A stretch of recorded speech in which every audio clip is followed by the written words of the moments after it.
Good evening, ladies and gentlemen. It's Friday evening. It is 9 o'clock. Time to gather in the music room and have a live stream. But first, a little music. Enjoy.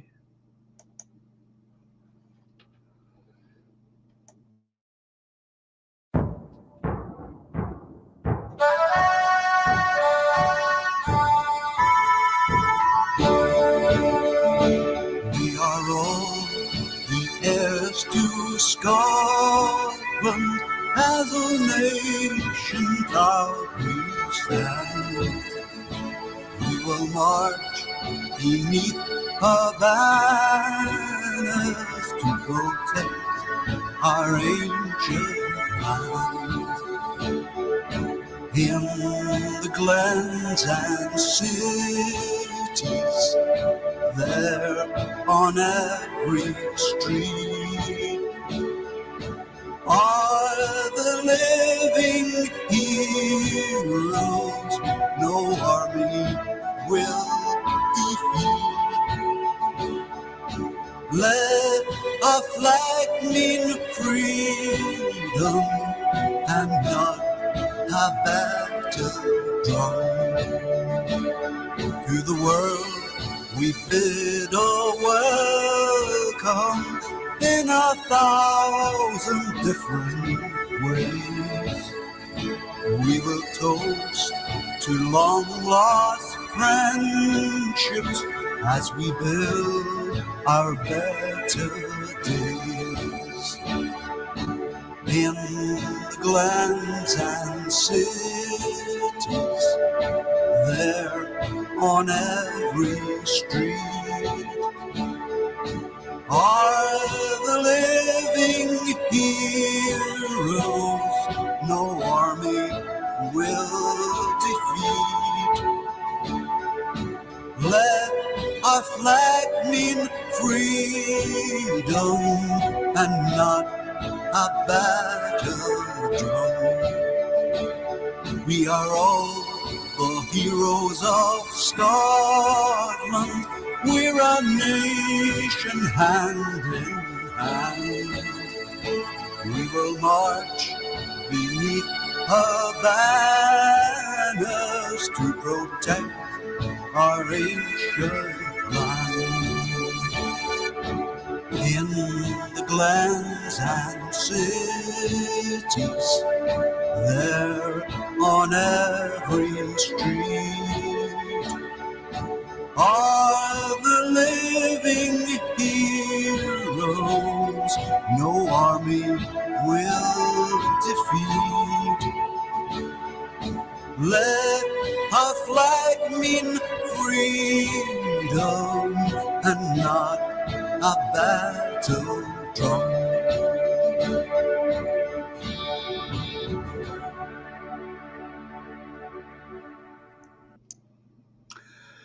Good evening, folks. And yes, it's been a glorious day here in Scotland. And it's turned into a wonderful, wonderful evening. And to just complete this wonderful evening, we have a very special guest here with me tonight. His name, I am reliably informed, is Clive Nochance.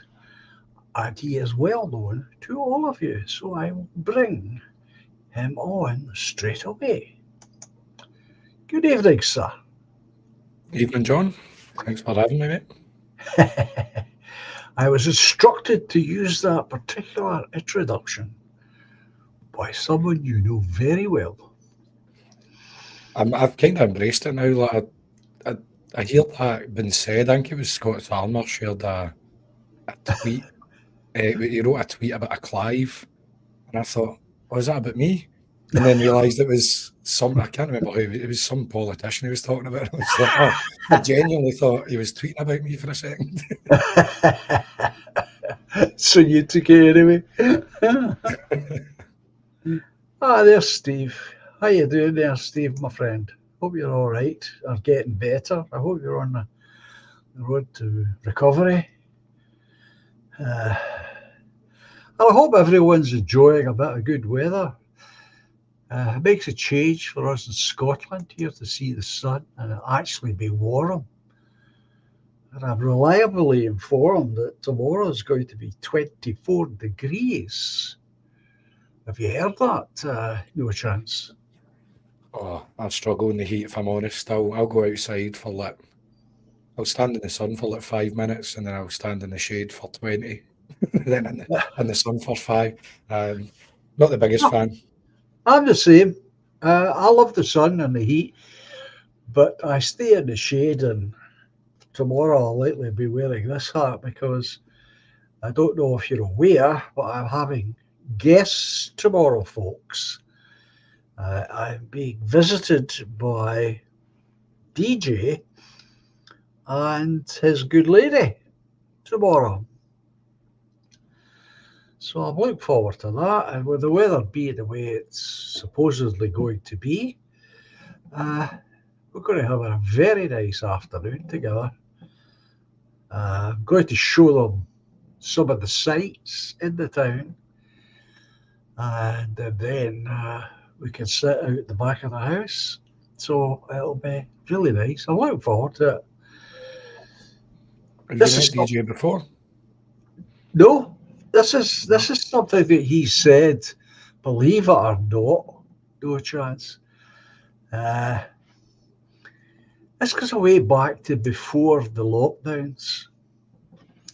One of the first times he was on, and he said that I reminded him of his granddad. And he would like to come and meet me. But then the lockdown struck and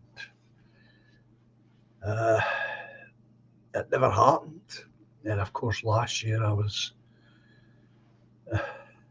unwell, as you know. Yeah, Doberman. Sights in Greenock. There are a few important things to see. Not that many, but there are a few. I'm one of them. I count myself as one of the important things to be seen in Greenock if you come to Greenock.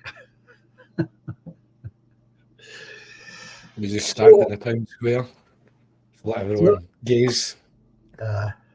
So that's how it grew out of. It grew out of this. In me, he saw something of his granddad, who apparently he was very fond of.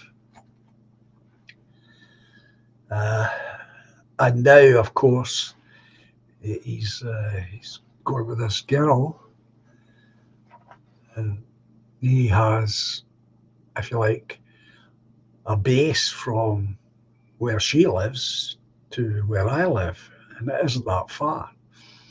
That makes the visit possible. I've met DJ twice. Nice lad. Can't handle his beer, I'll tell you that. So don't. You're going to have a drink with him, get him a shandy, and should be all right. Well, I don't know which one of them's driving. I know one of them's driving, but I don't have beer in the house. I've only got malt whiskey, vodka, port, things like Keep him that. away for that. Just take him by the pub and let him stick his head in, and he'll get drunk in the fumes. I'll definitely remember that. That's for sure.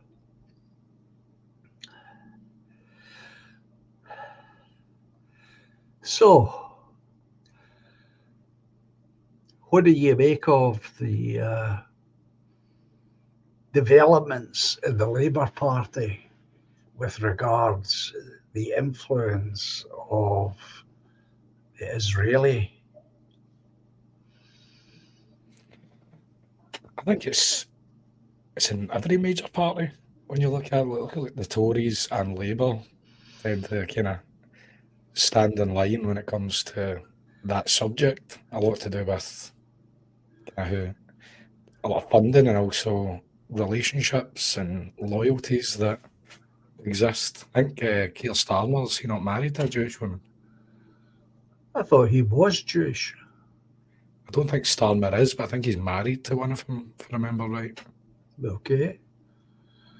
I'll start Some people have corrected. theorised, I think David Close has kind of theorised that she's some Mossad plan, but he does like a conspiracy. He's like, she's been sent by Mossad to marry him.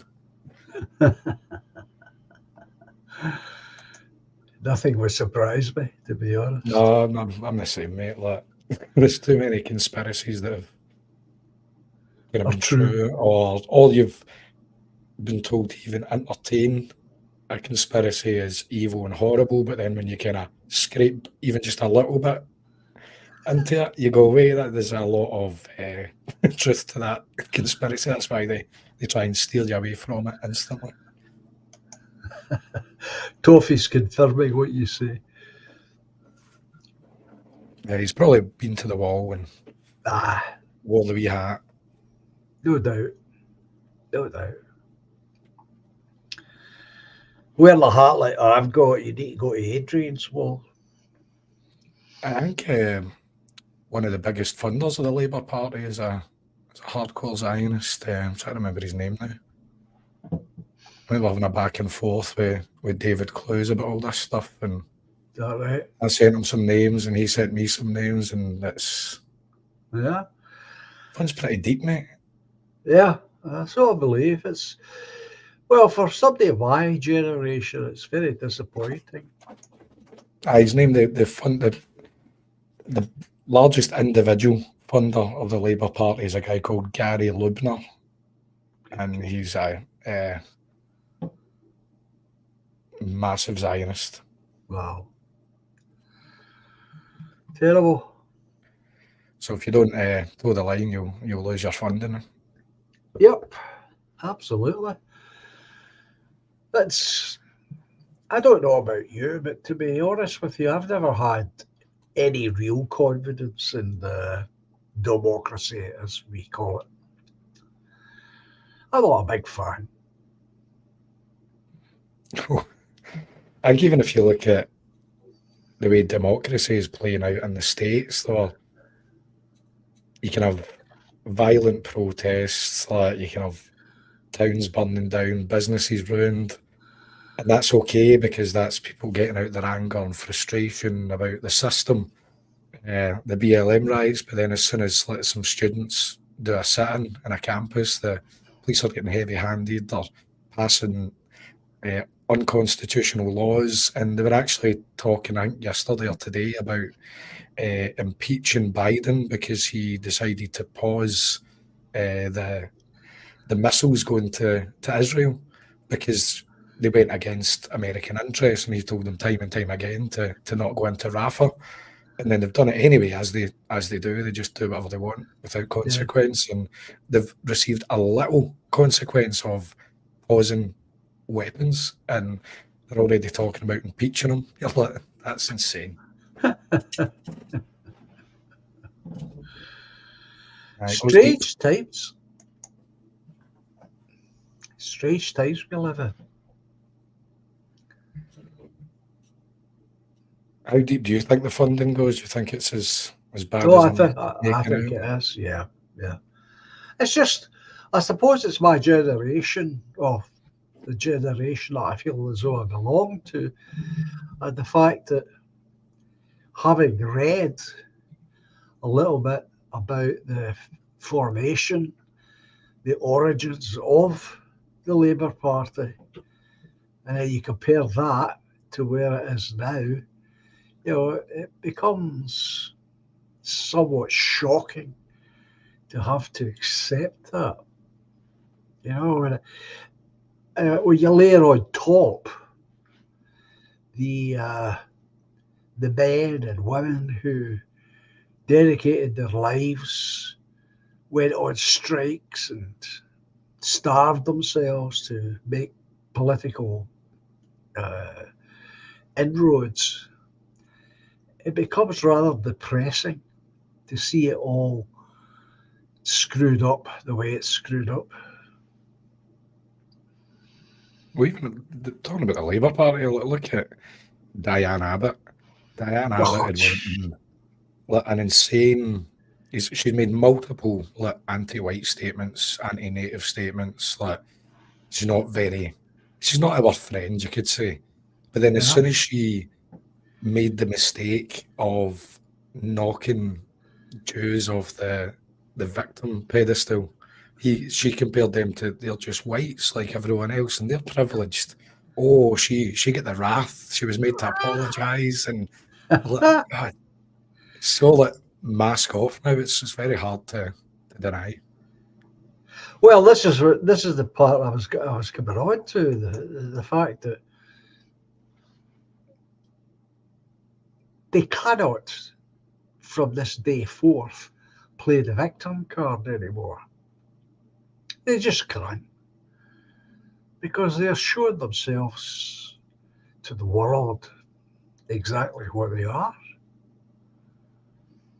Well, they've consistently been the aggressor in that region. They've consistently put the lives of other states. Like, if you look at, well, the British Empire, there was a lot of Zionists before the Balfour Declaration was signed that they were working against the British Empire to disrupt peace deals between kind of Turkey and the Ottoman Empire, because it was getting to a point where the British Empire were running out of money, they were running out of people, weaponry, and then they were trying to get to excuse me, my voice just disappeared. Get to a negotiating position to try and calm things down.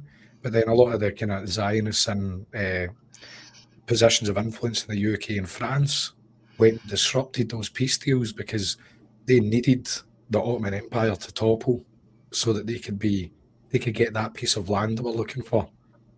And then even after what happened in 1948, when they kind of expanded their territory, it's often said that it's blood libel to suggest that Jews historically poisoned wells, because they were always kind of accused of that, and kind of certain countries that they existed in, people were getting sick, and they went, it's them, they're poisoning the well, and they go, that's just blood libel, that's anti-Semitism. But in 1948, it's documented, it's fact, that they poisoned the wells of Palestinian towns to make them sick and chase them out. So it's an anti-Semitic trope and blood libel, but you did it in 1948. So it's not out with the kind of realms of possibility that they've maybe done that before 1948. Maybe that was a practice that was done before they migrated to that piece of land. That's anything they claim is false and anti-Semitism and blood libel. You kind of dig into it and you go, no, that's actually documented and happened. Exactly. And I don't know, I'm sure you are aware, because I know you're pretty well educated politically, but do you not think it's a bit rich, to the fact that they've got another homeland in Russia that Stalin gave them? Say it again, mate, sorry. Do you not think it's a bit rich that they have another homeland in Russia that Stalin gave them in 1932? They've been offered multiple lands as well. I think, were they not offered a place in, was it Nigeria or something before? Well, I know the Germans wanted to ship them out to Madagascar, but this is before the Hitler government came to power.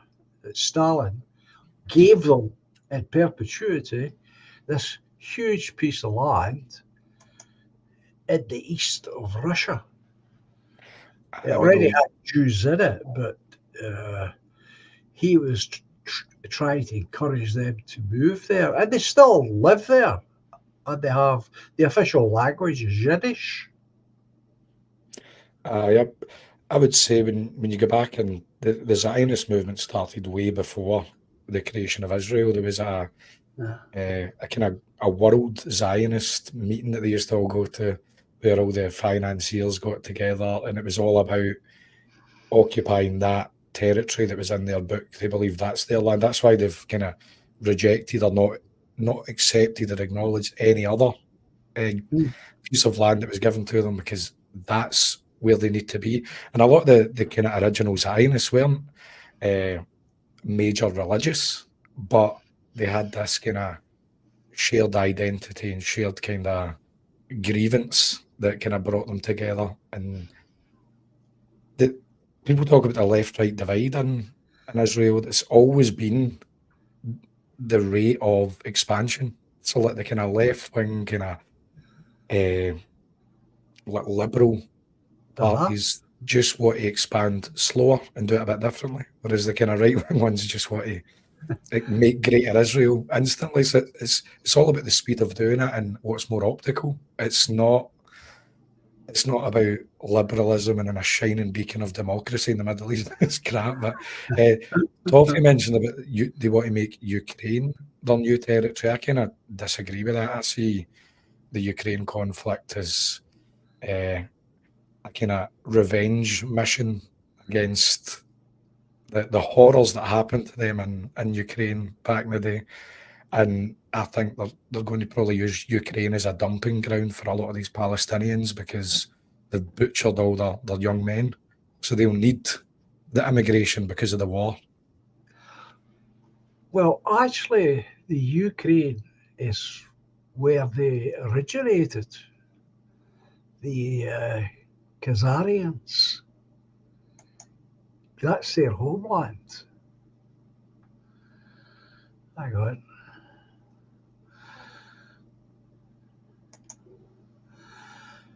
And that's the capital. So some people are speculating that that's where they're going to head. They're going to retake Ukraine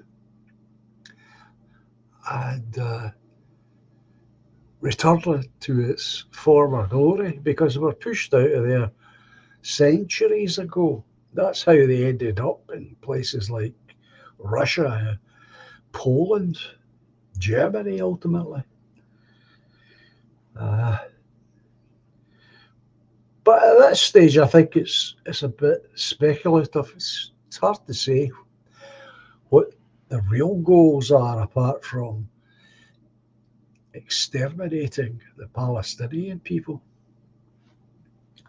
It's all expansion. You hear them like there's a lot of kind of people high up in Israeli government talking about just being proudly talking about ethnically cleansing them, just getting rid of them.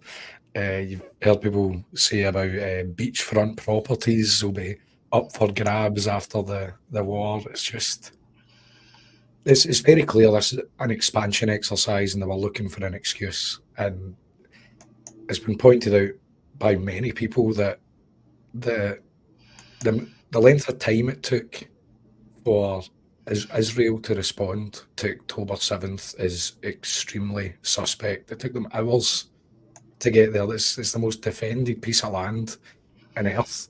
And it took Yeah, them 6 hours to respond. And yeah, then, hey presto, next thing you know, they've got their excuse, their expansion exercise. And I think with how unpopular they are globally, they're losing the propaganda war. They're losing the support of people that once supported them, that seen them as a victim group. They're losing all that. And I think they can't put the brakes on now, because I don't think they'll have another opportunity to demolish Gaza like they want to. So they'll need to see this through, or there's not going to be the global appetite for kind of generations. well, that's what I was saying. The fact that they cannot play the victim card anymore anywhere in the world now. Those days are gone. And then if you add on, and I don't want us, we we might slip into this conversation, but if you know anything about the 19th century in Germany, you will realize that it was very much like the Palestinian Gaza thing. So by the time we get to the 20th century, it's really no surprise as to what then comes about. Because one of the famous German philosophers said, 19th century, if the Germans ever get themselves a leader, there'll be blood to be spilled everywhere. And of course, we all know the German word for leader is Führer. So that is no big surprise, really. But it was a history full of aggravations and revenges on a small level, but widespread and for a long, long time. And as you well know, no chance, that just builds up frustrations, etc., etc., etc. It's like any boil, once you lance it, all that pus and poison just pours right out. Or so, some would say righteous anger. Well, yeah, that's another way to put it. Because that's, I think, in Germany just now, with the kind of rise of the AfD, they're trying to put a lid on it. They were talking about like their rise in popularity across Germany. They're like, what are we going to do about this? Then they were starting to discuss like making that party illegal. You can't vote for them to protect democracy. I like, that's such an insane statement. They want to I ban a know. political party because they're popular to protect democracy. But I don't know if you've seen the other day that an AFD member was charged for sharing. I think it was the Afghan rape statistics in Germany. So they shared a fact of what was happening, and they hammered down on them. And I think that's what you're seeing kind of all over the West just now with the kind of hate speech laws coming in, the mass censorship. They're trying to put a lid on it, but I think it's going to boil over pretty soon all over the place because no one's going to put up with this stuff for much longer. I'm kind of optimistic for the future. I think they're losing the propaganda war. They're losing. I think I would definitely agree with that. I would go a little bit further and say that they've probably lost it. Aye. You don't need censorship if you're winning. You don't need to jail people for stickers if you're winning. And no amount of newspaper ownership is going to save them. Or media. And funding as well. Funding's only going to go so far. There's going to be a point where the next kind of elites, the one for the next generation, the younger generation, are going to go, I don't want your blood money.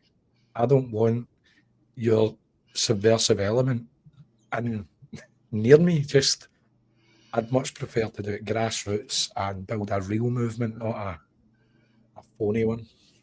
Yeah. I think that's the way it will play itself out on a global scale. I think you're absolutely right. Thankfully, more and more people are beginning to see through the fog of propaganda. And the biggest step in that direction definitely has been the internet, without a doubt. And as much as I hate them, but these mobile phones have, I mean, maybe I'm stretching a point here, but they have, if you like, saved a lot of humanity by the ability to spread information so quickly. and so widely. Because they can't hold it. I mean, it's the old story about the big the big dam and the holes appearing everywhere. You can't stop it. No, it's going to give. I think I know no one's a fan of these kind of speech laws. That was kind of more extreme speech laws passed in Scotland recently. Oh, They're introducing these things in like Canada, even the United States are talking about like they're not framing it as hate speech laws, but it is that's what it is. You're seeing them in Australia. I think in Australia it's illegal now to raise your arm in a certain way. Like oh, aye, you mean like that? Is that one what of you're those talking about? ones. Aye, so like what you're going to see is that they're bringing in all these third world migrants that are committing crime. They're going easier on real crime. So your house gets robbed and the police don't really respond. You get a reference number so you can make an insurance claim. Yeah, The shops are getting robbed, and if it's under a certain amount, it's really not worth their time. Uh, you see people getting like light sentences for rape, assaults, all these things. So you're going to see like all these real crimes getting ignored or slapping the wrist, while natives are going to start being heavily punished for opposing these things that are happening to their country. Like Sam Melia is a prime example. He put stickers up and they jailed him because they were trying to tell him what his intent was when he made the stickers and when he put them up. You know, like the stickers were legal, but what you were thinking, what we think you were thinking, is the crime. So that people like that are getting jail time. I think even though he'll be out probably, and did he get 2 years? it was I 2 years, but he'll probably be out. I'd imagine kind of this year, late this year. That's Uh, outrageous. I know. So I Bloody think outrageous. that's mental. So people are going to see their friends, their family members, their neighbours getting jail time for speech and opposition while all these people are running riot. Yeah, And that can only last so long. The people are not going to accept that level of oppression while they're getting robbed and beaten at the same time. exactly. No, you're right.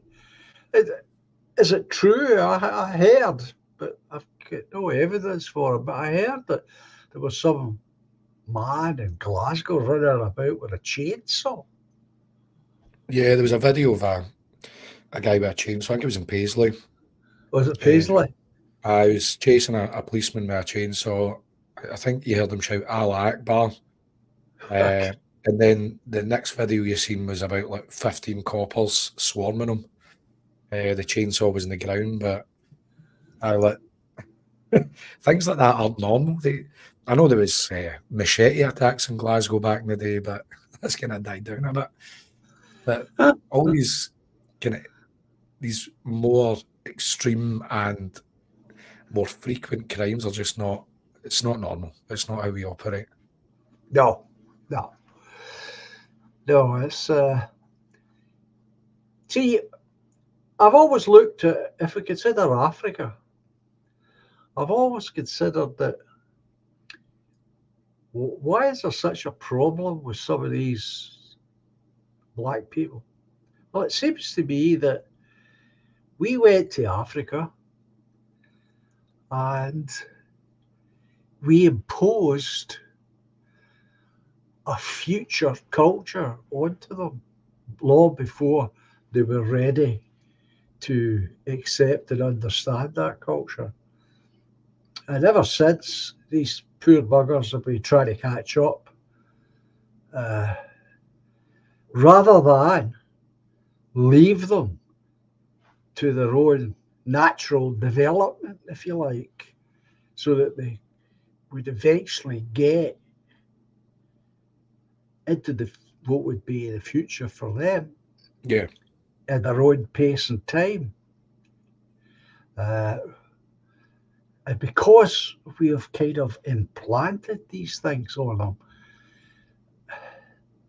they're not all able to adapt that quickly to that amount of change. they're not. they're not Moses. You can't just say, build an ark and then he builds it. Do you know what I mean? Like, there needs some development time and evolution to kind of catch up. But this is an example that I've used to death, which anyone that's heard me speak, I apologise, but those that haven't heard me that are in your audience, here's a new one. But see the knife crime in London, they Yeah. attribute how bad and brutal that is now to African immigration. Because there's a load of Somalians coming in. So knife crime is pretty bad because they had a minority population, and there was obviously gangs in London historically anyway, like British gangs. But over the years, they were seeing knife crime. There was an issue with it, but it got to an extreme after there was a mass amount of Somalis coming in. And they formed a gang called the Mali Boys. And they were so brutal and so extreme with their knife crime. Like, what they were doing to people is just unfathomable to like a Brit, because that's their culture. That's like a Tuesday to them. Do you know what I mean? Whereas this are like, what is that? So they raised the bar to this insane extreme, and the competing gangs either had to match the severity, or seize territory. So they decided to start matching the brutality. Then it started escalating to a point where knife crime in London was just so brutal. Like, remember, I think it was early this year, there was that schoolgirl that was killed on the bus, just on her way to school because she went to defend her friend, and then she was stabbed in the neck by an African. She was African herself, but you're like, that's just unfathomable. But that's kind of they're now growing up in a kind of culture that's normal. Yeah. So it's Well, we're not compatible, you could say. No. I still remember there used to be a doctor round at Wilson. I'll mention his name because he'll be long since dead now. But he first came into our family to look after my great grandmother. So that shows you how far back I'm going. But I remember having a conversation with him about this. And I always remember what he said. I didn't appreciate what he was saying was true. I accepted what he'd said. And this is what he said. The trouble is, John, they come here, but unfortunately they bring their mud hut with them. And he was right. He was right. That's why you see these videos of like overrun kind of migrant areas, because they all do kind of end up in one place. Then you see there's rubbish lying all over the streets. The houses are in tatters, and you're like, come on. And that's why when you look at you mentioned colonization. We went over there, and yes, the ex-colonies are performing better than the countries next door that weren't colonized, because we did bring infrastructure. They should probably be thanking us instead of using colonization as revenge for mass immigration, or mass immigration is revenge for colonization. But they did start dwindling. They didn't maintain it. They didn't run with it. I'm sure Toffee will probably remember. I'm sure I remember seeing this documentary where a load of Chinese people went over to the ex-colonies. I can't remember what country it was they visited, but they were just baffled that they did not use any of the infrastructure or anything that was left to them by the Brits. They're like, why didn't you learn and write things down and then kind of run with it and progress your society? And they were just like, I don't know what you mean. They cannot fathom that they just let this golden ticket to Charlie and the Chocolate Factory. Do you know what I mean? Like, why did you just throw that down the drain? Never remember why I haven't had you on. I can see where we're going. You can smell the stripe. Empire of Dust, Wolfie and Toffee have got it. That was just such. You need to watch that, John. We need to find it and send you it because it was just the look on these Chinese guys' faces. They're like, what? Oh gosh, I tell you. Oh, last time it was disease. Yeah, you started this. Yeah, I know. Oh, I swear to God, that's hilarious. But it's a truism. That's the point. It's a But truism. truth is hate speech and against terms of service, John, as you know. Oh, well, what can you say? But that's actually like I know you were wanting to talk a little bit about like man in the street stuff at some point. Well, I'm not saying go into that level of it, but I think like on the kind of immigration question, I like thinking of these questions you can maybe pose to your average person. Is ask them their thoughts on immigration, and they'll probably give you the kind of standard brainwashed response where immigration's great. I love different cultures, blah, blah, blah, blah, blah. And you go, right, well, do you think integration or assimilation is important? Do you think that's a key part of immigrating to a country? And they'll probably, yeah. They need to come here and assimilate and live by our way of life. You go, right, okay, well, what about the argument that some are using now because of the volume that's coming in?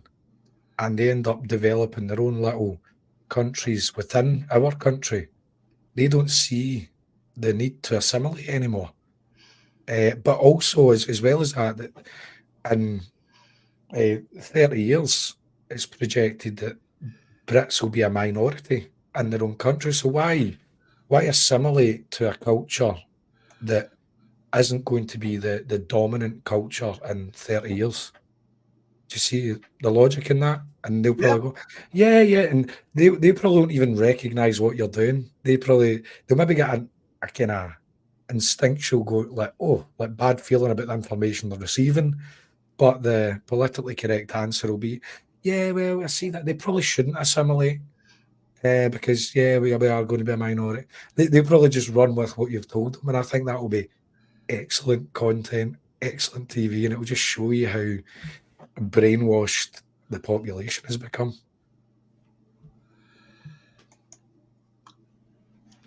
so do you think if we don't turn this round, do you think we're going to become like the people we were brought up to know as Red Indians? Well, there is an argument there where we could get was it smallpox? They said that a lot of them died from. Yep. They are seeing a lot of more like foreign diseases coming into the UK because they're coming with mass uncontrolled immigration, things we don't see in this part of the world. They're also seeing a comeback of a lot of diseases that we dealt with previously. That they were done and dusted. They're not a worry anymore, and they're seeing them come back now. And a lot of that is to do with mass uncontrolled immigration. We're bringing in the disease, and even saying like probably to highlight how intentional this mass immigration is, how it's not an accident. It's not like, oh my God, they've found a dinghy and they've managed to get here. Like during COVID, you weren't allowed to travel. You weren't allowed to go see your dying granny. You weren't allowed to do anything because a disease might spread. Yeah. But at the same time, they had hotels up and down the country accommodating mass legal and illegal immigration at the same time that the country was shut down. So that just shows you that this is not an accident or we're lax on borders. We're an island. It should be pretty easy to control borders. It's not like we're the United States where you border Mexico and Canada, where you're like, it's a lot of miles to cover this border. People are going to slip through the net. We've got a moat around us that people used to build around castles. Exactly. and we can't control it. Well, we can, but they don't have the will or interest in doing it. They talk the game, but they don't really care about it. No, that's very true. I think that's very obvious. But it doesn't seem to be obvious enough, Chads. This is the trouble. It's not obvious enough. Well, it's It's like I obvious say, when this used to be a fortress. Now it's a prison. That's the difference. no, I'd say that's fair. But I think it does start becoming a problem when people's towns start being impacted. Like I've even seen where I stay, there's a very, very recognisable difference where I am. There's also at the school gates. When you're at the school gates compared to 2 years ago, there's a very noticeable difference in the demographics of the school. You're hearing normal people that would never have thought about immigration starting to go, you notice there's a lot of Africans here now, you notice there's a lot of this here now. And that's just because they know that deep down it's inbuilt. We want to be around people like us. That's just the way humans have always operated. And that's made this point in Twitter the other day is I don't know if you've seen the tent cities in Dublin propping up, they're calling them, where all these migrants are coming in and they're living in the city. So people are going into their work and there's all these tents full of illegals that have come in. I think that how passionate a lot of Irish people are about illegal immigration and demographics, that you're seeing a massive pushback and a big turnout, is I'm certain that they could organise and they could start moving these tent cities, these migrants, maybe get a guy with a minibus, a guy that maybe has a local bus, whatever it is, to bring these people in and then start driving them to the politicians' houses and say, set up here in this grass. And then when they start seeing that on their front door, you'll start hearing them going, oh, we should maybe clamp down on immigration because it's on their doorstep. Whereas a lot of these politicians, our leaders, they never see it. The only immigration they see is people that serve them in restaurants, people that serve them when they're getting their coffee, people that deliver their takeaways. So they just see immigration as a massive servant class that's great for them. When it's actually on your doorstep and you're dealing with the consequences, the realities of these cultural differences and like quicker to violence, like different standards, they then go, right, okay, let's maybe start doing something about this. But they live in their gated communities, surrounded by their moat. I mean, they've got that around their wee town, but all the schemes get it. All the unemployed, the working class, they all have to deal with it. Yeah. You might be surprised to learn when I tell you we've got over 500 Africans here now in Greenock. What's the demographics of Greenock again? How big is it? About 60,000. That's still a lot for 60,000 people. Yeah. And anecdotally, I've been told that more and more arguments, very loud, heated arguments are starting up in doctors' surgeries because they are not being taken on as patients because the books are full. But no, that's nothing to do with immigration, John. That's the NHS needs more funding. And the housing crisis has nothing to do with immigration. We just need to build more houses. Immigration is never the cause of these problems. It's always something else.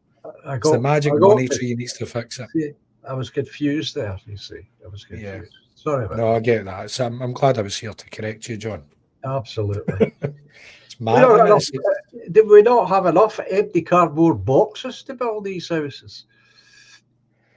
Oh, is that environmentally friendly? Think about the weather; they'll just decompose on the street. We need a more sustainable. Not when they're inside the closes, though. All right, okay. I guess you can step over them on the way to work. That's that'll certainly wake you up. You're stepping over an African on your way to your Tesco job. Yeah, I'm answering Treble M here. Yeah, Treble M. I know it hasn't finished. I'll tell you what, you know how, well, you all know that I've been very ill, especially last year. And I was in and out of hospital quite a few times. And I saw a lot of them in the hospital, folks, in the hospital. And what are they doing? Well, they're leaning on brushes, is what they're doing. They're leaning on brushes. But they're leaning on brushes with the best of clothes, very expensive trainer shoes, and mobile phones.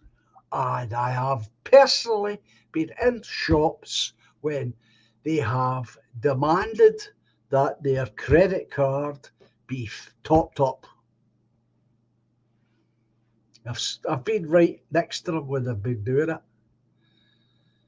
Aye, look, there's no thank you, kind Scotsman, for lending me your country and being so generous. It's I deserve more. It's never enough. Like you see this. I don't know if you seen the video of the African Irish politician. I don't know her name. I don't care to even learn it. But she's up there complaining about the protests against immigration and how they're evil. They're like, but you've been welcomed into the country. You've been given a position of power. Maybe be thankful. Maybe be sympathetic to the plight of the Irish instead of just going, we need more people like me in power and they're all idiots and we need mass immigration. Like, it's, I think where they are now, how ungrateful they are, how disrespectful they are. When you are a minority, do you think you're going to get fair treatment and thankfulness and care? Or do you think you're going to see old men and women getting battered in care homes? It's already happened, let's be honest. Aye. Let's be honest. It's The only thing I think depressing, but I'm always the optimistic one. So that's DJ been gets annoyed. That's been No, optimistic. No, I mean, like, what I mean is the trajectory we're going on. I don't see it leading to the point where all that hated minority that were persecuted to that degree. There's going to be a lot of bad things. There's a lot of hurt and things we need to deal with before you get to the kind of boiling point. But I do believe there's going to be a boiling point and there will be an appetite for mass deportations. Millions going. I think you're right. But I come to that conclusion from perhaps a slightly different point of view than yourself. I see it, if you believe in God like I do, God made all these human beings, and He made them all different. And interestingly, the only place in the world that you should be able to see black folk is Africa. The only place that you should be able to see people like ourselves is throughout Europe, etc., etc., etc. Now, I cannot, for the life of me, no chance, accept the idea that God will stand by and do nothing while a large section of the human race is annihilated. I just can't see it. If you do believe in God, that everything that's playing out just now is just a war against nature. Whether it be the immigration thing, the LGBT thing, like everything is just an attack on like the family. There's a massive attack on the family. There's mass acceptance of abortion. I don't know if you've seen RFK, the presidential hopeful that doesn't have a chance. He came out saying that he was for up to birth abortions. Oh, for So God's so all these things are just it's as a war against nature. So you yeah, can't view absolutely. that in any other way than that's satanic, and it must be chased out. Must be get rid of. Yeah, it's you're absolutely correct. Of course, what we need to do here, no chance, is you and I need to find something that we disagree on. Oh, I don't know how much we'll find.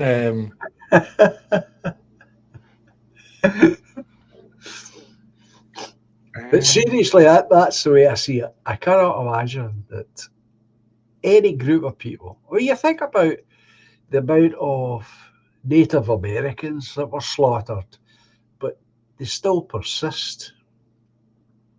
It's in small numbers, admittedly, but they were never got rid of either. And that seems to be the way of it. That's classic European empathy. We didn't completely ethnically cleanse them. We gave them some money and some what do you call them, Indian reservations, and they can have their Alcohol, culture. Yeah, loads of alcohol. alcohol and Doritos. Yeah. I've actually met a few of them, believe it or not. Aye, nice people. Oh, No, maybe that's what yeah, we disagree on. they are. They are. The ones that I met, yeah. Uh, You didn't get a tomahawk through the head, so you're Jim, you're good. yeah. The Navajo. I met the Navajo and Hopi as well. Met them. Interesting story about them. You They, far travelled then, John? Did you go away to Indian reservations and meet tribes? huh? Nice.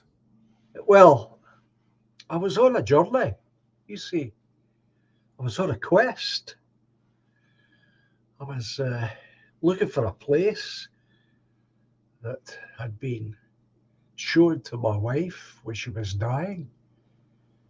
Uh, and I was looking for this place for her to be buried on Indian land somewhere. So I had to find them and try and find a place that was described to me. Uh,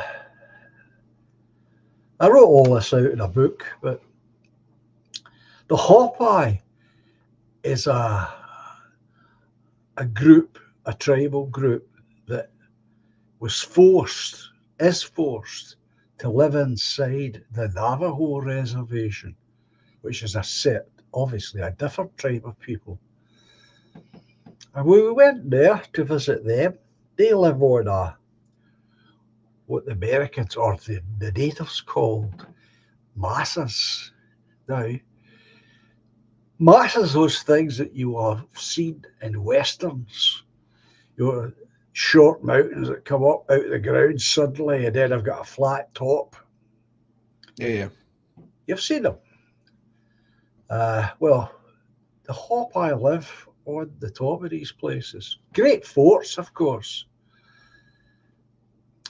And yet, when the Europeans came, it was interesting because when you look at their doorways into their houses, when you go back as far as you can go back, they're a certain height. And as you come forward into the present, the doorways are getting bigger, taller, because the Indians themselves are getting taller. And it turned out that it was the introduction of corn into their diet that suddenly spurted their height. They were dwarfish people hundreds of years ago. But this diet change by their contact with Europeans, they began to grow. You can see it in the doorways as the doorways are getting taller and taller and taller. It's quite amazing. You wouldn't really believe it, I suppose, unless you'd see it yourself. But it's Well, actually good. malnutrition does lead to growth issues. You know what I mean? If you're not eating the right diet, you won't get what you need to grow. So that kind of makes sense. But that's interesting. I've never heard that before. Yeah, That's a neither had nice I. wee tidbit. Nice wee anecdote. One of the most spiritualist places I've ever been is that place. It was quite amazing. But unfortunately, we didn't get to see as much as we should have seen because apparently the week or so before we arrived, um, what they do or what they were doing is they were putting on all their traditional clothes and doing some of their tribal dances for people. And apparently, what happened is the kind of Yanks, kiddies, young children, were laughing and making fun of them. So they get booted out and they stopped doing it. So we missed out on that. That would have been interesting to see. But you can Was that understand it. was that like a bucket list thing that you were doing with your wife, seeing different No, places? this all came about when she was dying. Uh, because of the cancer she had. She had time. She had a couple of months. And during this time, she started having these dreams. And in these dreams, she would get visited by a Native American, one guy All in right. particular.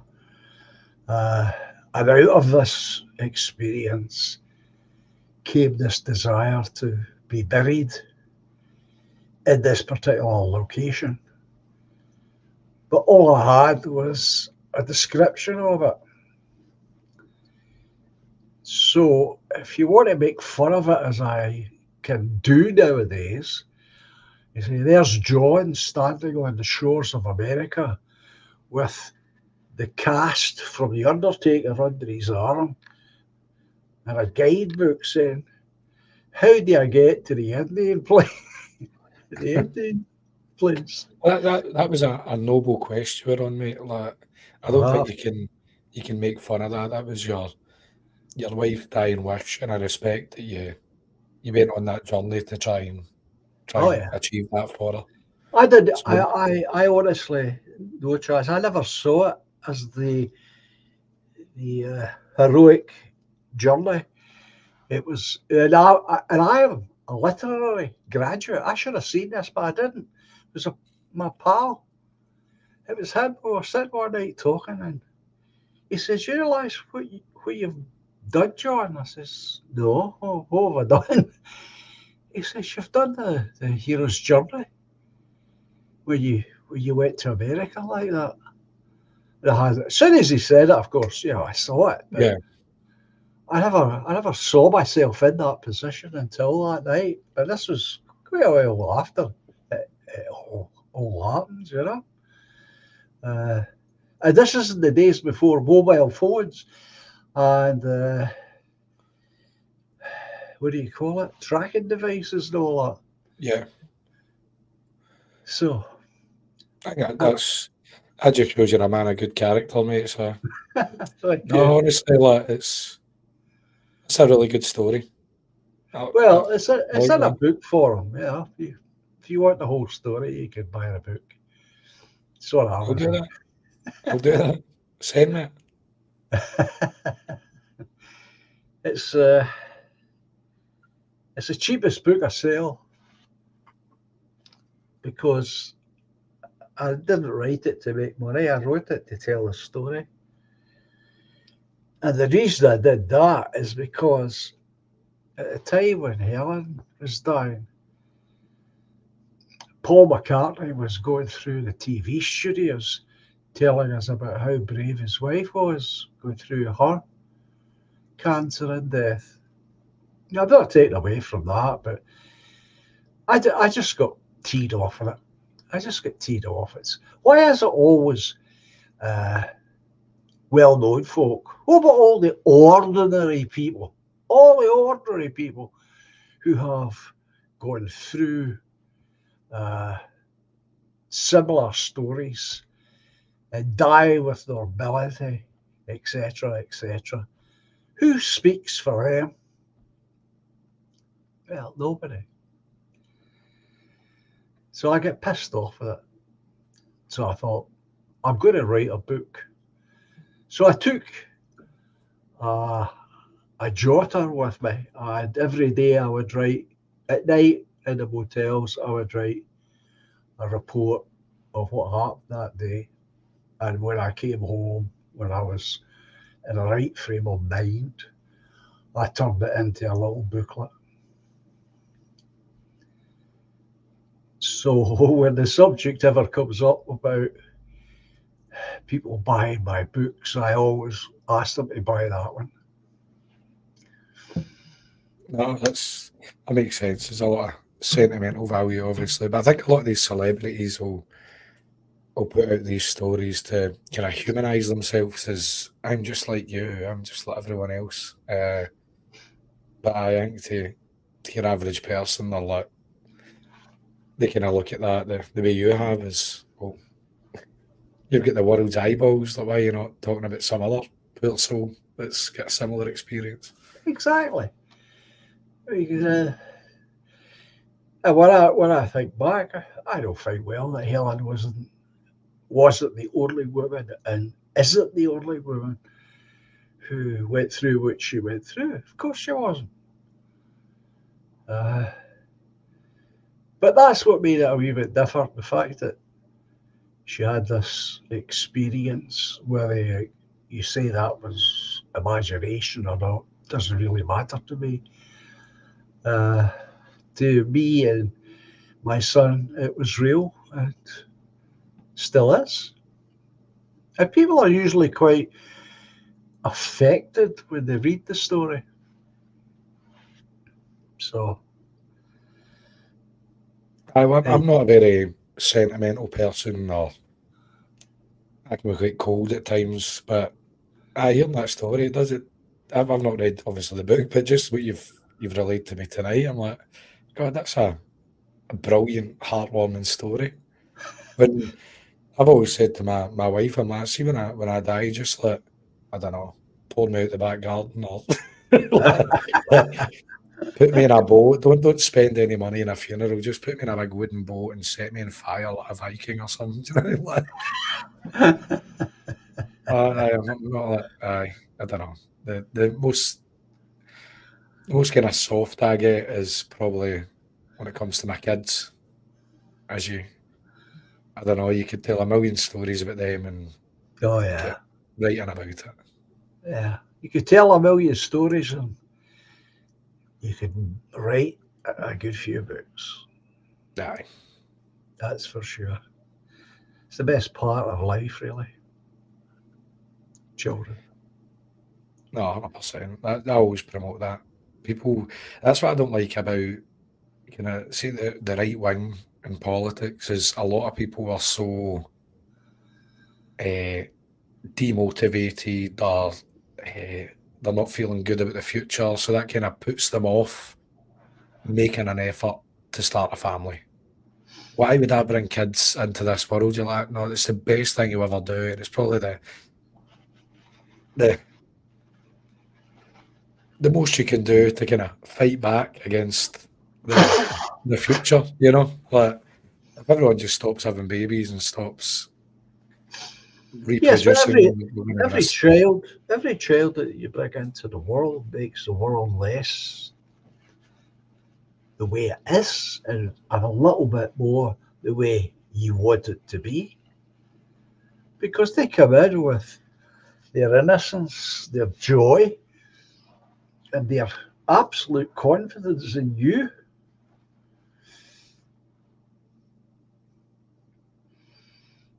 No, this is.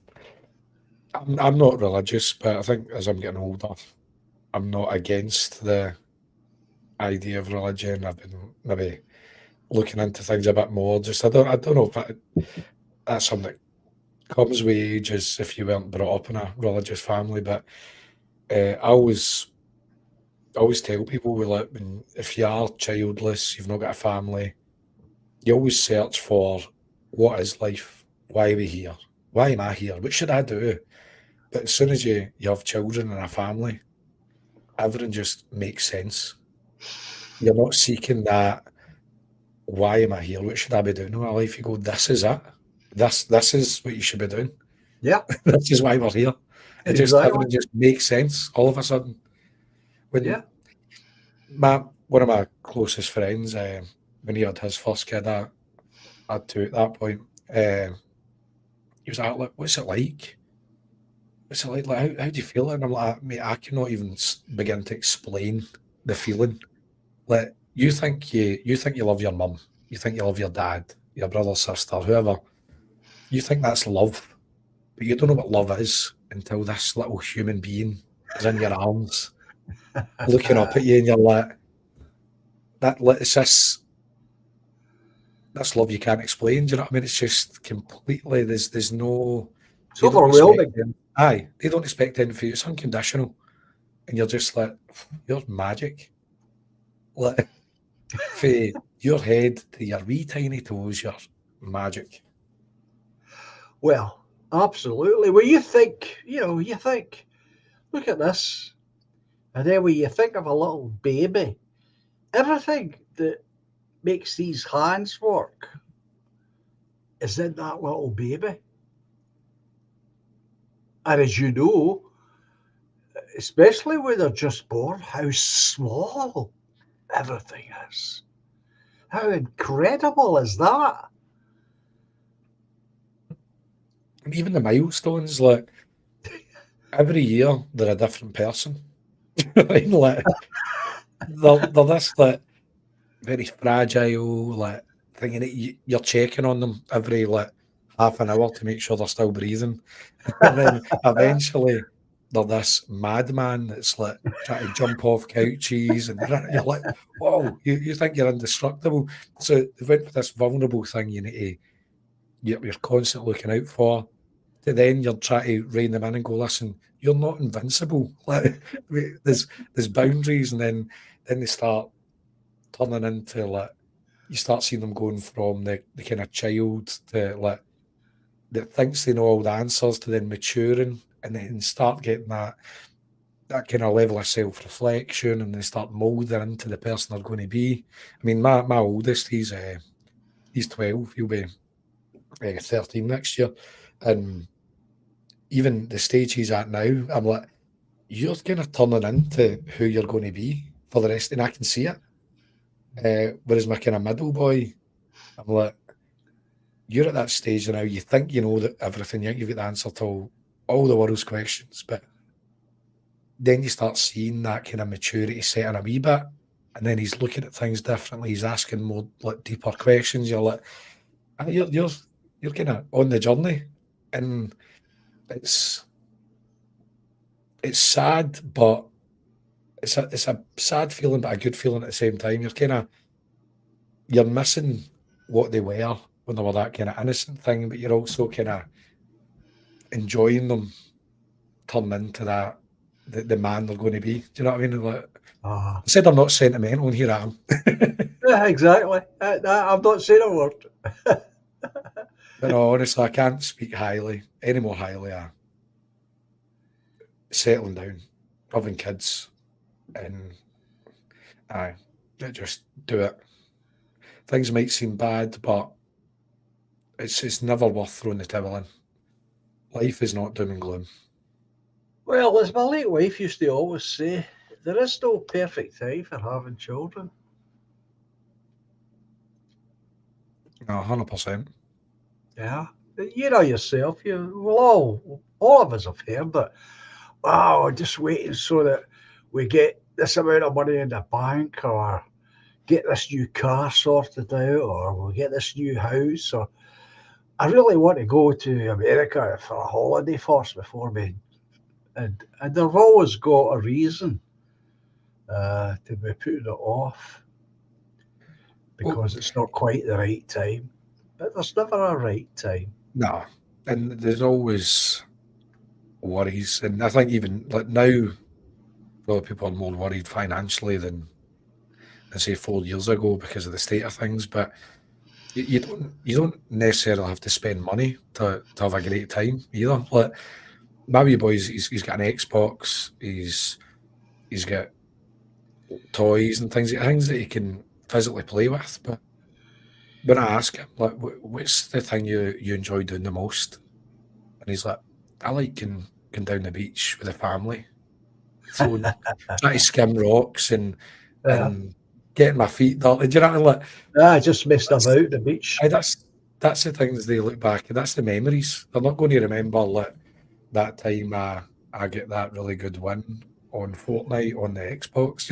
It's always like the kind of the family time you spend. And I've got a very big family, so like, I've got loads of nieces and nephews. I've got loads of kids myself, so like we try and make a point of gathering together and doing things. You don't need to spend a fortune. It's just No. that quality time Yeah. that creates the memories and the bonds that they kind of Yeah. need to keep them So how right. many have you got? No chance. 4. 4 kids. Aye. All boys. No, so I've got 3 boys and a girl. Wow. Good for you. Aye, so I've got a my youngest is a boy, second youngest is a girl, then the 2 older ones are boys. So I think she's well protected. She's got the older brothers and the brother that's like 13 months apart. So I think she'll be sorted. Nobody will mess. Nobody will be messing with her. No, so that's it. I'm kind of happy about that. Yeah, I'm not surprised. Not surprised. No, that's. And you think too that the other thing that you've obviously learning is when they're younger, you say to yourself, "Yeah, see when they get 15 or 16, it'll be great because they'll be kind of on their own." No, no, they'll never be on their own. This is for life. This is for life. Aye. Aye, it's definitely I think that probably the only time you'll kind of see less of them or it's probably when they start their own family. When they have Yeah. their own, yeah, you might see less of them, but then you've got this these new babies to deal with, and then you get the fun part. Well, that's what my mum always tells me. She's like, see when I was taking care of you and your brother and sister, like I had to deal with all the worries. I had to deal with the stress of dealing with kids. But see with the grandkids now, they can come over, they can have a sleepover, we can have a laugh, I can fill them full of like chocolate and then send them on their way. Do you know what I mean? Like, it's just I just get the fun part now. I just get to Yeah. enjoy it. Yeah. And that's something that again you've got to look forward to. So yeah, there's a lot of stresses, there's a lot of learning. Like that's what I said to my friend when he was asking about like being a parent. Nobody's a perfect parent. You can read all the books you want to try and be the best parent, but you're never ready for what's in front of you because every kid is different. Like they've And, all got and they're their own. different almost every day. Aye, aye. My wee girl just now, she's at nursery, she's 3, and some of the things that sends her off is mental that I did not experience with my kind of older boys is that she's very independent.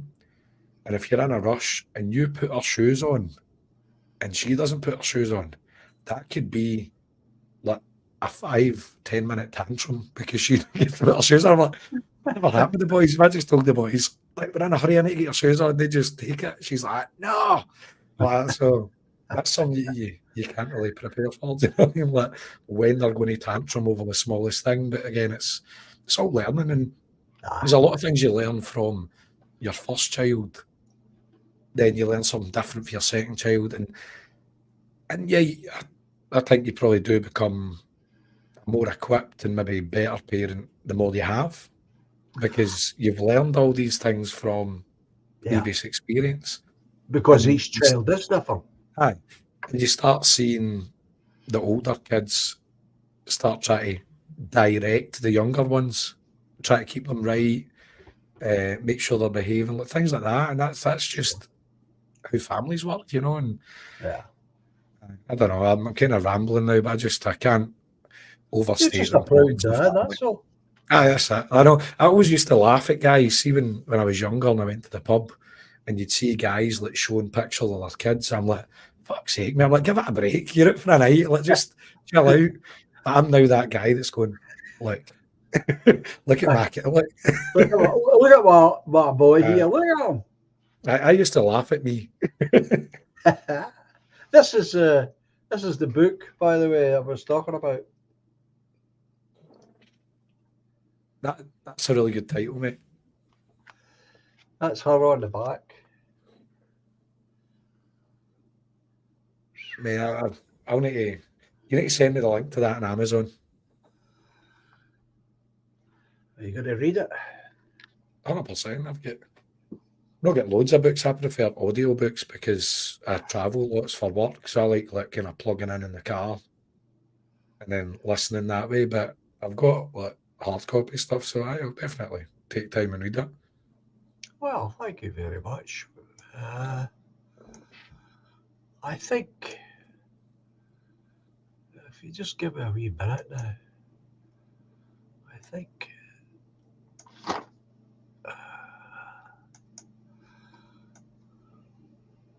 I think this is it.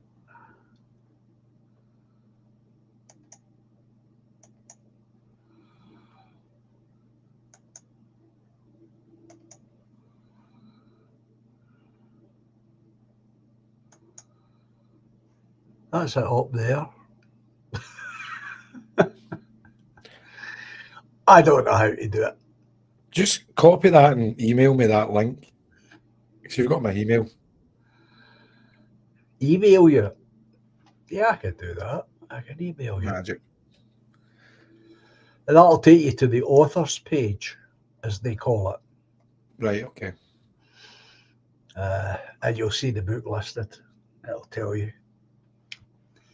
It's I think it's still £4.50. I make 50 pence on it. Every book that's sold on that particular book. Is that the margin? That's mad, isn't it? Well, it's the margin because I set the price so low. Ah, right, okay. I thought it was like I could have production set it any price, but as I said, it wasn't to make money. It was to let people know this particular story and hopefully bring something to them. That's why it's set that way. So Well, I'll order a copy, give it a read, and then you. I'll share the link on my social media. Hopefully, you get a few 50 pences. I don't think you'll be retiring, mate. You'll not be like. Well, I won't be a moving up the millionaire anytime soon on it. All my royalties. Well, believe it or not, this is honestly true. Do you know I had to open a special bank account? And I didn't even know they existed because Amazon is registered in America. And therefore, for them to pay me my royalties, I had to open a special bank account. You've no idea the paperwork involved in this. It was unbelievable. But I got through it and did it. So, Is there maybe surely there's a UK equivalent with the amount of books they sell in the UK now? it's where they pay their tax. Because I know I get every year, I get some US tax form through from from YouTube. But I just ignore it because I'm not a US resident. I mean, IRS isn't going to chase me for what the £1 I get I made a well. month. I get that as well. But Nah, I you get it. make It's £1 a because of month the and you need to get royalties. an IRS 20%. But you're getting it because the size of your channel. You're making money from the channel. Oh man, I'm making hee-haw for my channel. I get 10,000 views on a video and I got, what was it, 63 pence. Oh, Then I get 42,000 views on a video that was under a minute and I get 83 pence, I think it was, because it was a short video. I'm like, come on, this isn't what they said it was. Toffee said, John will be driving around Greenock in a Rolls Royce in no time. Yeah, well, if all you folk went out, if everybody on our side of the political fence went out and bought every single book of mine, perhaps I could afford the car. I haven't spent any of the royalty money. It's so low. When I share the link and you get your Rolls Royce, you need to take me for a drive, right, John? We'll go to Troon and get some ice cream. No, what we'll do is we'll get in the Rolls Royce and we'll go down and we'll go and visit Woodlander. I thought you were going to say toffee. I'm like, don't do that. They'll steal your Rolls Royce in Liverpool. Well, I've never been in Liverpool. It's a place I've not been. I've been kind of the nice parts and outskirts, but I've not been. I've kind of drove through the kind of city centre, but I've not been in the. Not been in L10 like that mad skinhead toffee. So, what do you make of the project that Woodlander started up? I think it's definitely a good cause. I've not got involved in it, but I think what you're doing is it's worthwhile. Do you know what I mean? Like, if I'm right in saying, is it not about like purchasing land and making sure resources are available to people that need it? And it's like a community orientated project. So like you can't knock a community project. And I think the Woodlander, I've had conversations with him. I've watched a lot of his videos. I like to believe he's a guy with his heart in the right place. He's a nice boy with interest in his people at heart. So I've got no problem with his project. I think it's time well spent. Yeah, it's the idea is it's a place to go. It's a place for people like ourselves to go, and nobody can bother us or disapprove of what we do or say while we're on that land. I think just I'm sure DJ won't mind me sharing this because it's pretty public. As a lot of people know, DJ went through a bit of a hard time like a year and a half ago, I think it was, or maybe just over that. It wasn't a great place, and just to show you the character of the Woodlander, is he offered him a place in his house to escape things, to try and help him get his head right, and try and get him back in the right path. And I think he doesn't know DJ from Adam. Do you know what I mean? But he's seen a man in need and offered out support. And I just think that was it just shows the kind of man he is, and I'm sure DJ's still thankful for the offer. I don't know, I was blown away that he would offer a seat at his table. Do you know what I mean? For someone who doesn't know, so it just shows you the making the offer itself. Exactly. And I know he would see that through. It wasn't just it wasn't lip service where DJ goes, right, okay, and he goes, ah shit, Nah, but he's a good man. Yeah, and I think as time goes on, that whole project will become more and more worthwhile. That's for sure. Yeah. Good evening, William.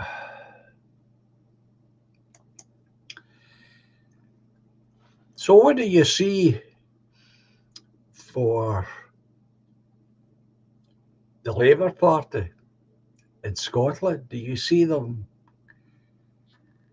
coming in? And I honestly see the SNP losing a lot of support. Their membership has been dwindling. I don't think any alternative party is made enough noise or gained enough ground. So I think it's going to be Labour, SNP, there'll probably be some Greens, and you'll see. I think Alba will start making a rise because a lot of SNP supporters have jumped over to Alba because they don't like all the transgender nonsense that the SNP are running with. So Alba's really the SNP without the gender stuff. So I think a lot of people are going to defect to Alba. I think probably Labour are going to be the kind of dominant force in the UK. I think so. Unfortunately, I might add, but I think you're right. A lot of accelerationists are welcoming it though. They're going, that's probably good to boil over the pot if Labour get in. Well, I've never agreed with that acceleration idea myself because we're not living on or in the same situation as they were back in the 1920s.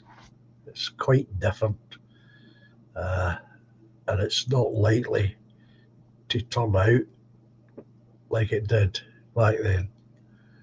Because the powers that be learned how not to collapse the system but control it so that it just didn't fall down.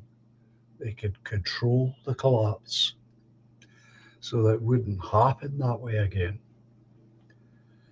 But that's what What's your thoughts on John Swinney becoming a leader in FEM again? I think he's just a big wet rag, to be He's honest. already signalling to the Greens about the gender stuff and conversion therapy. Like he's just Yeah, he's just a more big of the wet same. rag. Aye. I, this is going to sound very egotistical here now. Did you tell me if I am, or do you simply agree? When I look round the political landscape, I do not see what I would call a political leader. There isn't one single person that I would give my support to on a personal level. I would not give my support to any one of them. I don't see a political leader. I see a lot of wet rags. I see a lot of people who should be there because they're not there for what I would consider to be the right reasons. I mean, that wee guy, is it Harvey? Is he the guy with the green guy? Aye, Patrick Harvey. Hey, he's just nothing but a limp bit of lettuce, that guy. Honestly, he's just. I can't imagine why people would listen to a word he says. And that's the way I view all of them. Honestly, I just don't see any leaderships there at all.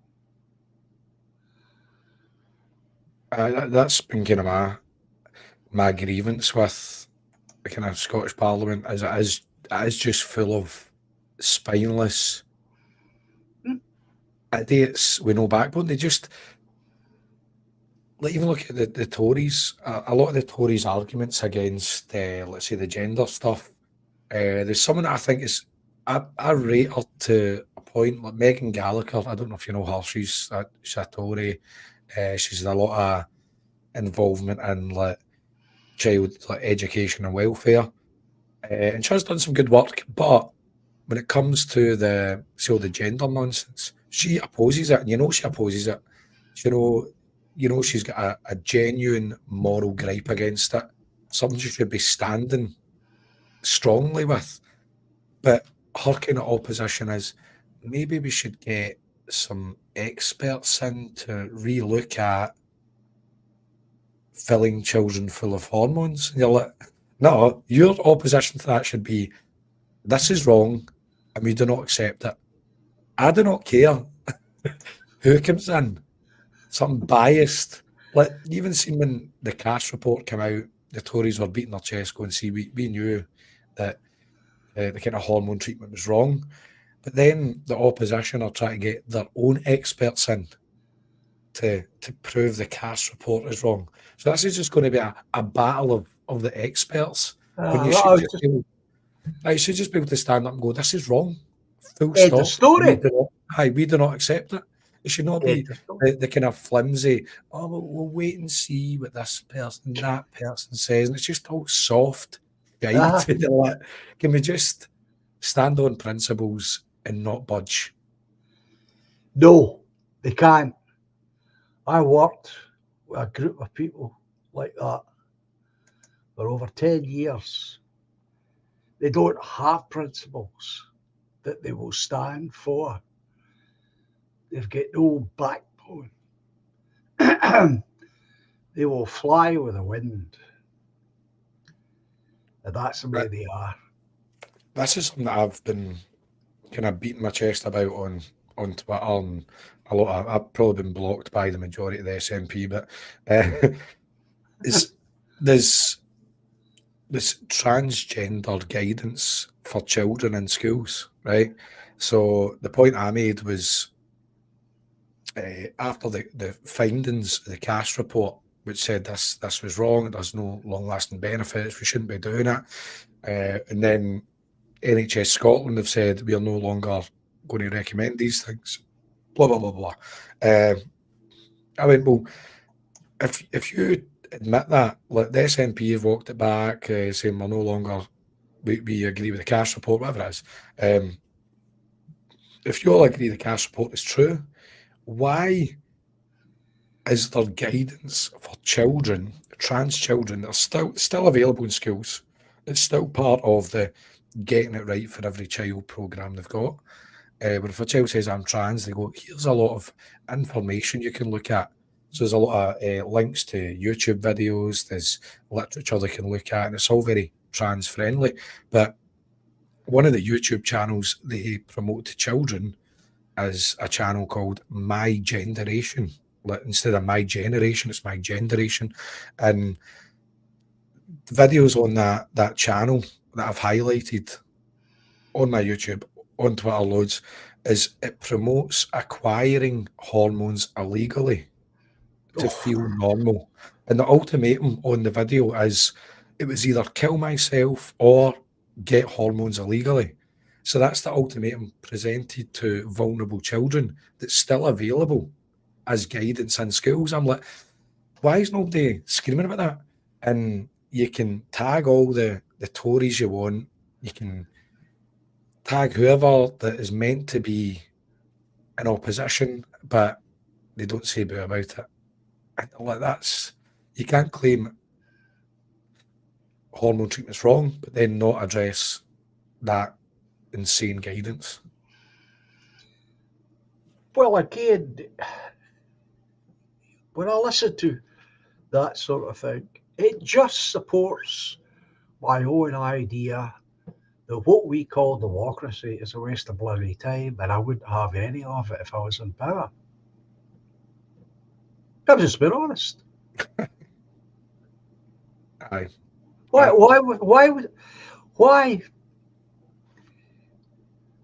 I waste the most valuable thing I have to listen to nonsense.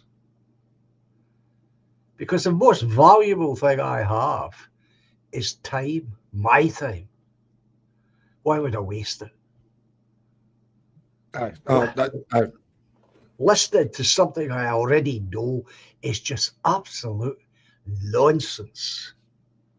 I agree with that completely. It should just be no. There should be no debate. There should be no experts. It should just be we know this is wrong. Sexualizing children is wrong. Going against nature with hormones is wrong. Cutting bits off is wrong. Like, that's just fact. But anytime like this is, you're probably not. I hate doing this, see, because you're a very polite man, and I'm I maybe put things more colourful than you do. But anytime I Only hear, because we're online. I guess so. In fact, I'm kind of the same in person. I'm not to hold my tongue, but anytime you're the Greens talk, anytime you're the SNP talk, their main concerns, this is something that I put on Twitter, is their main concerns is always bombing each other, killing babies, and destroying the family unit. Everything to talk about, that's all they speak about, is let's normalise lesbian and gay families, let's be LGBT friendly, and also abortion until birth. You know, that's like when you looked at Patrick Harvey criticising Kate Forbes, that was his main arguments: is bumming, killing babies, and destroying the family. And even if you look at Kate Forbes' history, like she voted for that bill that criminalises silent prayer outside abortion clinics.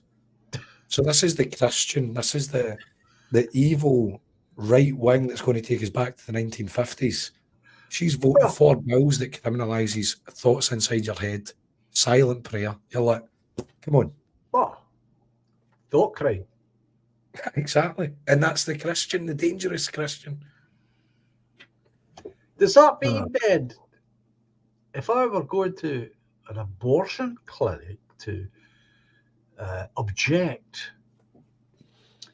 and I didn't go into silent prayer, but what I did was I brought my own wooden cross and got my friends to tie me up onto the wooden cross, that would be okay. That would be intimidation still. That's you expressing opposition to what they're doing. So I'm whether not it's allowed to have an opinion. Is that what no, we're no, at now? no, you're not allowed. I'm afraid, because you're preventing children being killed. Yeah, well, I think I should be bloody stopping kids from being killed. Don't you?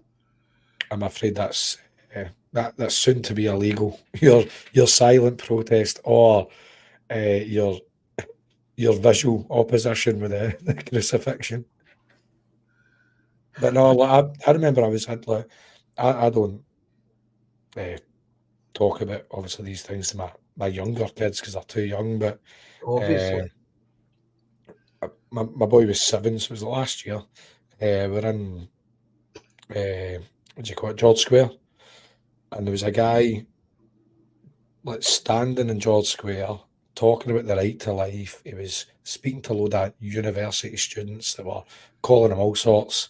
And we've kind of walked by, I've clocked it, and I've just went over and shook the guy's hand and thanked him for what he's doing. And obviously my wee boy's like, what are they doing? What's happening there? I'm like, I'll tell you when you're older. But he's doing a Good good for thing. you. That's all I'll say. And I think people like that are out there protesting it, like whether you agree with religion or not, as I say, I'm not religious, but I just recognise that is wrong. It is evil. Like, Yeah. so when people are bold enough to stand in George Square, you need to go over and give them a shake of the hand and go, "We're with you, mate. We hear you." Years ago now, I was in Glasgow outside what used to be Lewis's. It was a beautiful day like today, weather-wise. And I was waiting on the girls, they were inside. And this man and woman came along. At that point, they were elderly to me. They had a wooden box. And he got up on the wooden box. And she had these pamphlets or leaflets. And he started talking about something out of the Old Testament. Less than 30 minutes, the police arrived. They took him, the woman he was with, who I assumed was likely his wife, the wooden box and the bag with all the written material, huckled him in the police car, and off he went. And I thought, I remember a time when I was a young man, these preachers were on every bloody corner of every town. We used to have these guys and gals all over the place. Now it's a crime, and I'm getting back a good few years now, no chance. I'm not talking about just a couple of years, I'm talking about a good few years. So things have vastly changed, and they need to change vastly back. But I don't see how you do it by listening and talking to these limp rags that you have in Edinburgh. They're just a waste of space.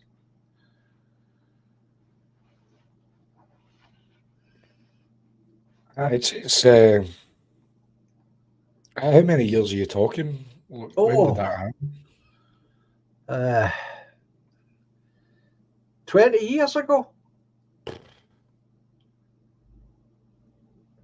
Yeah, it was after I'd left university. Yeah, 20 years ago. I don't think it was that bad. Even then, Well, I thought we'd get. I'm giving you a context, of course. I'm saying to you, I'm old enough, sadly. But when I was a young man, these types of people were on every corner, shouting out stuff I from the know New they should Testament have the or right the to, Old Testament. Sorry? and they should have the right to. Of course. Of course they should. That's part of Christianity is converting people to Exactly. Christianity. Like, Yeah. They're compelled by the religion and by the testament that is in the New Testament, what Jesus says. Yeah. So if you follow the words of Jesus, you're compelled to go out there and sermonize and Christianize the general public. That's your motivation. I'm just surprised that happened 20 years ago. I didn't think it was well there at that point. It just shows you how long this is the attack on normal Western Christian values has been going on for. Oh, I thought it'd get, I thought it'd get bad like 20, I don't know, like maybe 10 years 10 years ago instead of 20 years ago. I thought it started getting bad then. Like it's 2014 time.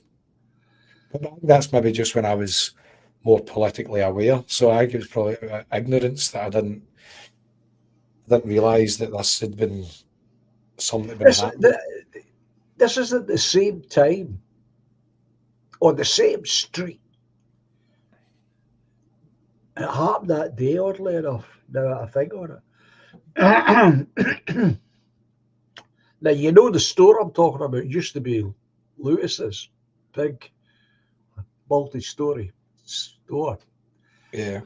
Well, I was standing there to begin with, and a man came along, and he looked in to one of the big windows that were there, which was not that far from where I was standing. And it was quite obvious that he wasn't right in the mind. It was quite obvious to me that the man shouldn't be out on his own. So that gives you a slightly different historical context. This is after Thatcher shut all the asylums down and special accommodation for these people, and they all ended up on a street, or most of them did. So it's in that time frame. And this guy, and then this guy comes along with, I assumed, his wife, to spread the word of the Lord, and he lasted less than a half an hour. I don't know if this is a boomerism, but my mum always says, let's see, you get a lot of people that are getting into like your Asda's and Tesco's wearing their jammies. She always says to me, like, see, back in the day, if they were wearing their jammies in public, they'd be locked up in an insane asylum. That was just normal. I don't know if that's a boomerism or not, but I always laugh at that. I'm like, you're probably right. But I've got a friend that... She's right. I know.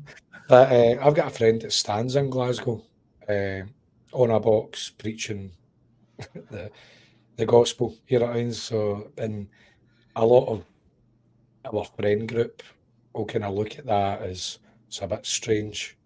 It's a bit weird he's doing that. But I look at that and kind of respect it. I'm like, yeah, you're standing for something you believe in. Like, you can't poo-poo that.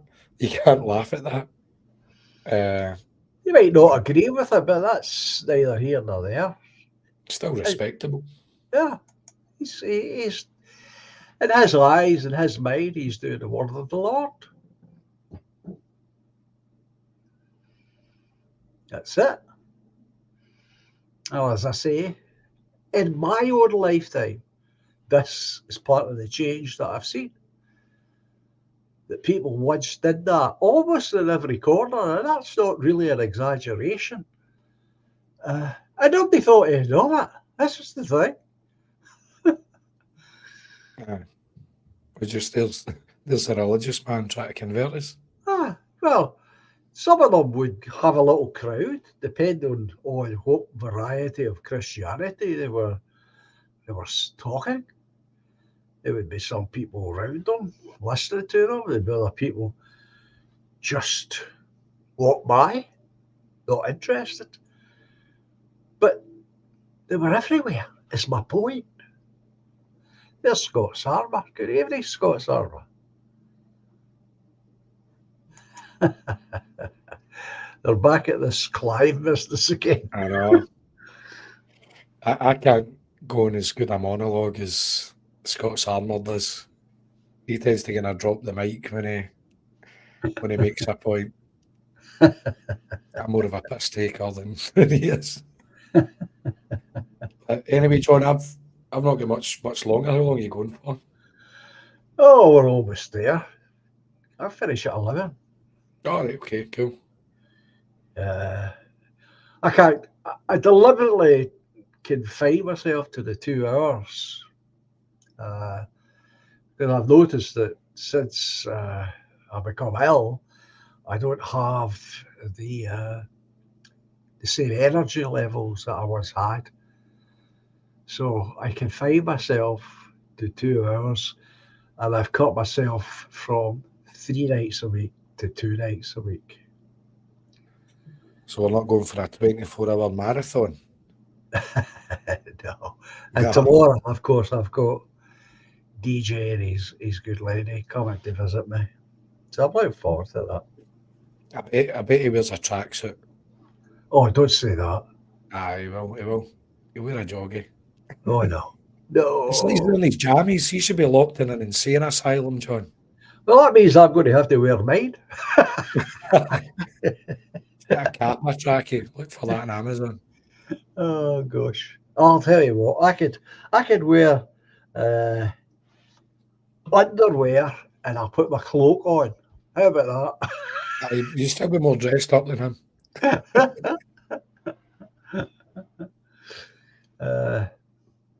Have you got any last words to our very gracious audience? I don't think so, mate. The only thing I would think I've done this point to death, but if you're feeling miserable, you feel like giving up, don't. Find someone you want to settle down with, have loads of children, and enjoy life. Yeah, politically things aren't great.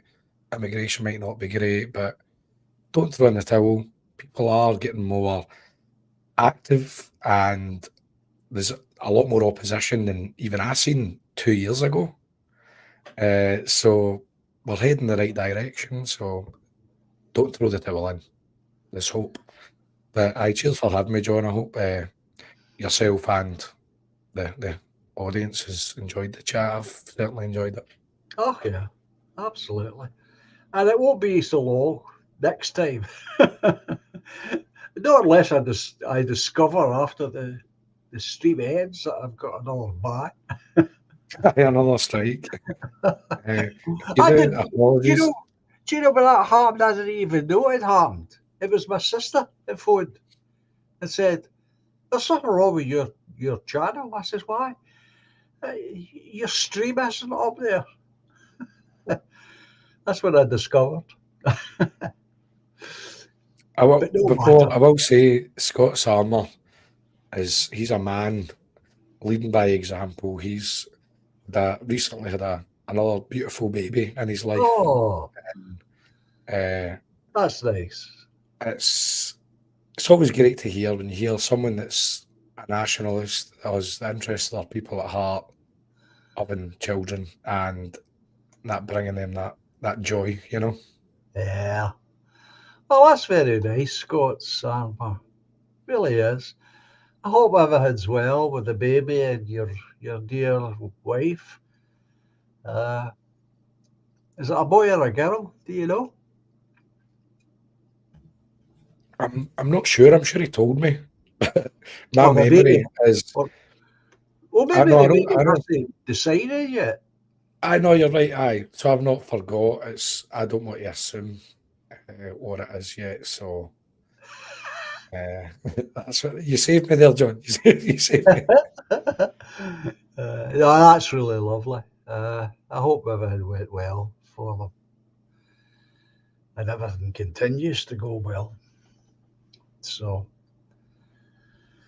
okay, folks, it looks as though we're going to have a absolutely scorcher of a weekend as far as the weather concerned. That being the case, you really need to get outside at some point and enjoy the good weather. We don't get it very often, especially here in Scotland. And no doubt I will be out tomorrow with my guests gathering around the town or somewhere, not the town, of course. But yeah, give my regards to your good lady, Scott's Armour. I hope your wee one thrives. And by the time that wee one grows up, we'll have come through the dark tunnel. I hope so. Anyway, I'm going to close down now, and I shall take no chance from the live stream and say what I usually say, folks, and that is adios, au revoir, cheerio, and until Tuesday, bye for now. And thank you, all of you, for being here tonight. And enjoy the rest of your weekend, whatever you do. And here's the music. Enjoy the music.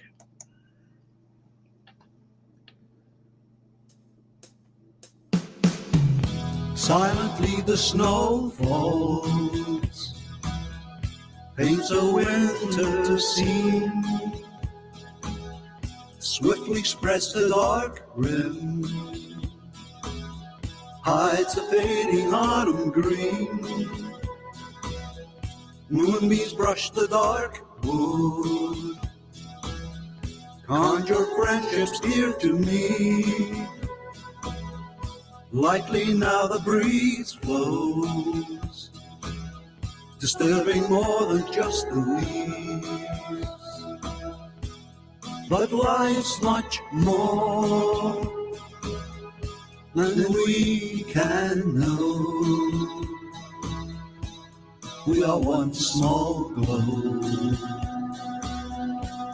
in the eternal flow. Patiently the love grows, lifts the weary heart. Gently now she holds me, melts two worlds once apart. Moonbeams brush the dark wood, usher dreams of you and me. Softly then the breeze blows, disturbing more than just the trees. But love's much more than we can know. We are one small glow in the eternal flow. Melodies of long ago, songs of innocence, harmonies to soothe the soul, past the consequence. Moonbeams brush the dark wood, awakening joys of you and me. Silently the snow falls, bringing winter symphony. But we're much more than we can know. We are one small glow in the eternal flow. But life's much more, So much more than we can know. than we can ever possibly know, We are one small glow but a very important glow. in the eternal flow.